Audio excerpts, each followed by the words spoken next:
anime scenes don't scare you with jump scares. They sit with you, they crawl under your skin, slowly, quietly, and then refuse to leave. Demon Slayer does this better than most, not with cheap horror, but with moments that feel uncomfortably real. Moments where fear isn't loud, it's personal. Tonight, we're not talking about fights, we're talking about the scenes that made viewers pause, the ones that proved this story was never meant to be just another shonen. And once we start, you'll probably remember exactly where you were when these scenes first hit you. Let's begin. 10. The Swamp Demon Abduction. Early in Demon Slayer, before the series fully shows its hand, there's a moment that quietly tells you one thing: this story is not going to play fair. Tanjiro is investigating a string of disappearances. Nothing flashy, nothing loud, just rumors. But then the focus shifts to a single girl, alone in her house at night. No dramatic music, no warning, just silence, and the feeling that something isn't right. She notices a shadow. At first, it feels harmless, almost imagined, but it follows her, room to room, step by step.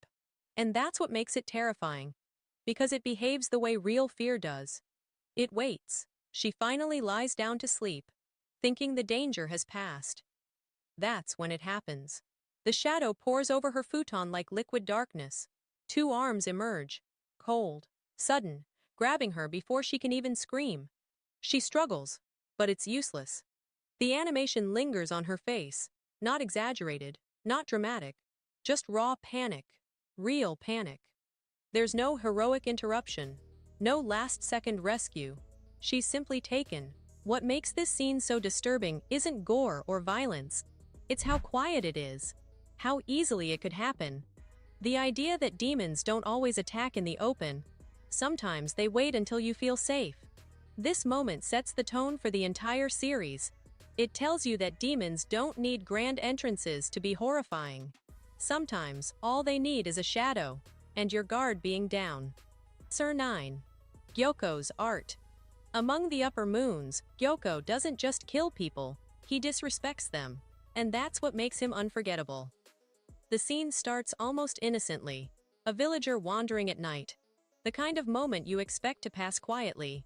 Then he notices one of Gyokko's vases sitting there. Strange. Out of place. But not immediately threatening, until it moves. Before the man can react, he's sucked into the vase through an opening far too small for a human body. There's no blood spray, no prolonged scream, just the implication, and that's worse. Moments later, his body is expelled. Crushed, twisted, reshaped into something barely recognizable as human. Bones bent at impossible angles, limbs distorted, life reduced to a display piece. And Gyokko is proud of it. What makes this horrifying isn't just the violence, it's the mindset behind it. Gyokko doesn't see victims, he sees materials. To him, people are clay, raw ingredients for his beautiful art. Later, he proves this wasn't a one-off moment. Multiple corpses, mangled together, rearranged, displayed like trophies. There's something deeply unsettling about a demon who kills not out of hunger or rage, but aesthetics. Someone who finds joy in reshaping suffering into decoration. Gyokko reminds us that evil doesn't always roar. Sometimes, it smiles, and calls itself an artist. Search 8. Daki drops. Omitsu doesn't know she's confronting a demon. She thinks she's confronting a problem.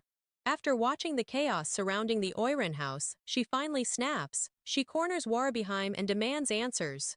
Her voice shakes, but she stands her ground. In her mind, she's doing the right thing. That's what makes this scene hurt.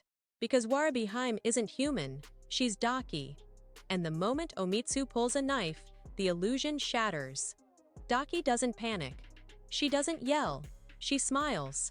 In one swift movement, her disguise is torn away, and Omitsu is wrapped in Daki's obi and lifted into the air like she weighs nothing. The city stretches below her. There's nowhere to run, nowhere to fight back. And Daki takes her time. She mocks her, taunts her, lets the terror sink in.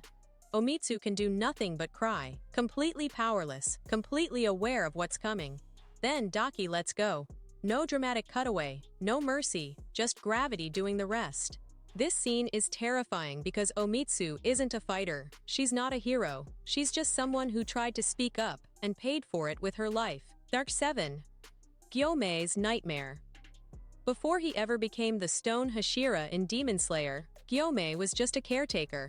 A gentleman raising orphans inside a quiet temple. No swords, no battles, just children who trusted him completely. That trust is what makes this scene unbearable. One night, while everyone is asleep, a demon slips inside. There's no warning, no fight, just silence, followed by screams. One by one, the children are slaughtered in the dark, completely defenseless. By the time Gyomei realizes what's happening, it's already too late. The horror isn't stylized, it's raw. Children crying, bodies falling, fear spreading faster than he can move.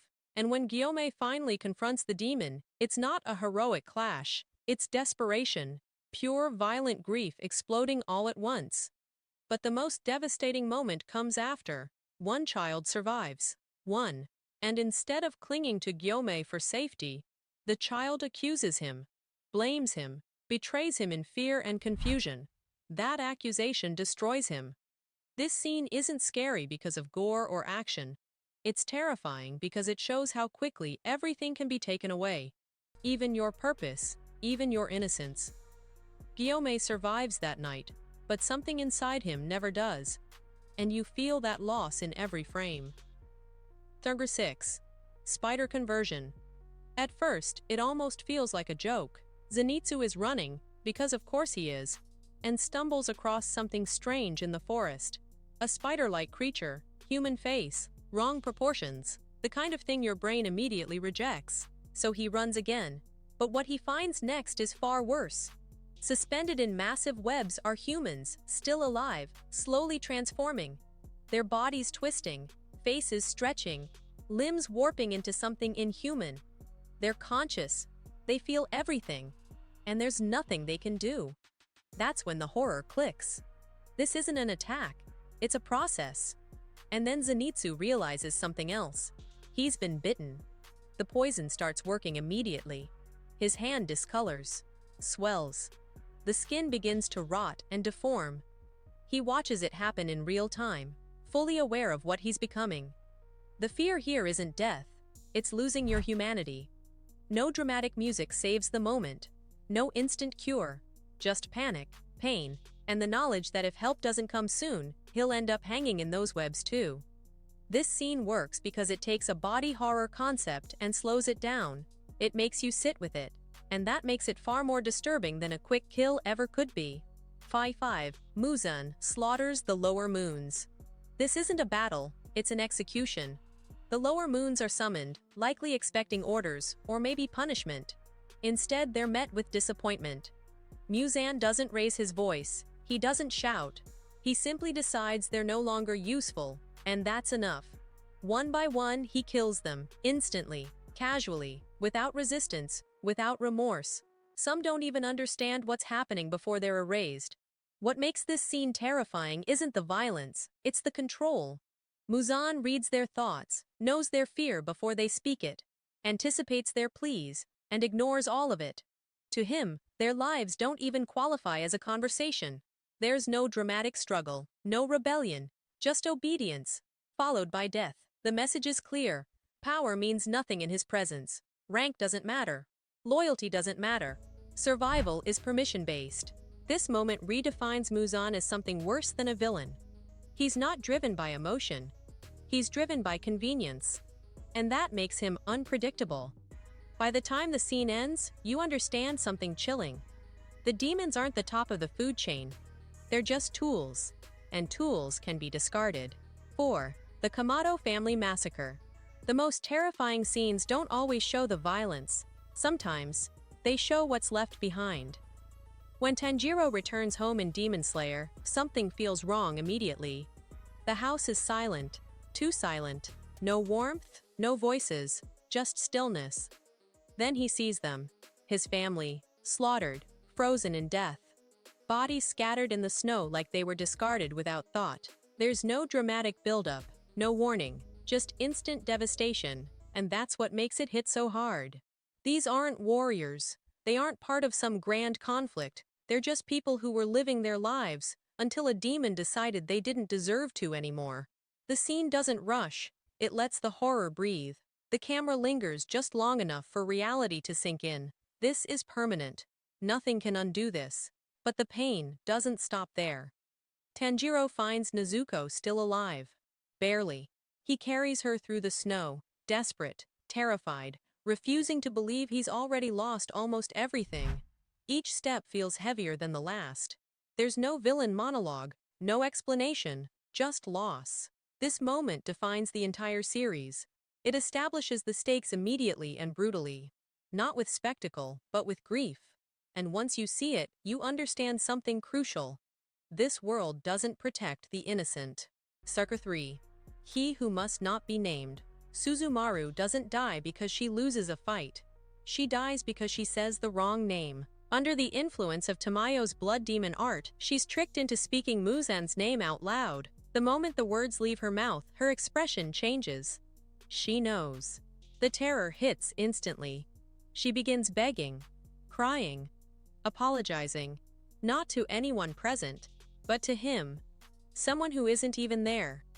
And that's what makes it chilling. Then her body turns against her. Arms burst violently from her torso, from her mouth, from places that should never move. Her body twists and breaks as if something inside her is punishing her from every direction at once. There's no escape, no mercy, no delay. In seconds, her head is crushed, executed by her own flesh. What elevates this scene beyond body horror is awareness. Muzan doesn't need to appear to kill her. He doesn't need to watch. His control is absolute and remote. This scene makes one thing clear. Even demons live in fear, and if demons are terrified of someone, you should be too. Shu, Tanjiro's cruel awakening. Tanjiro's dream is perfect. His family is alive, laughing, warm, safe. Everything he's lost is suddenly back, and for a moment, you want him to stay there. That's what makes this scene so disturbing. Tanjiro realizes the truth slowly, too slowly. And when he does, he understands something horrifying. The only way out is to kill himself inside the dream. Not metaphorically, literally. He raises his sword against his own neck, fully aware of what he's doing, and forces himself to strike. The emotional weight of that decision is crushing. It's not bravery, it's sacrifice. But Enmu doesn't stop. Again and again, Tanjiro is dragged back into the dream. Again and again, he has to repeat the act. Each time, it gets harder. Each time, reality and illusion blur further. Eventually, he almost does it for real. That's the true horror here. Not death, but erosion. The gradual breakdown of the mind under repeated trauma. If Inosuke hadn't intervened, Tanjiro would have died without ever seeing the attack coming. This scene proves that some demons don't need claws or fangs. They just need patience. 1. Muzan shows no mercy. By this point, Muzan has already proven he's dangerous, but this scene removes any remaining doubt about what he truly is. It starts casually, almost mundane. Muzan encounters a drunk man in an alley.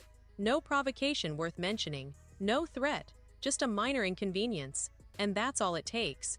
With effortless strength, Muzan kills him instantly, like swatting away something insignificant. But that isn't the worst part. A woman nearby witnesses the murder.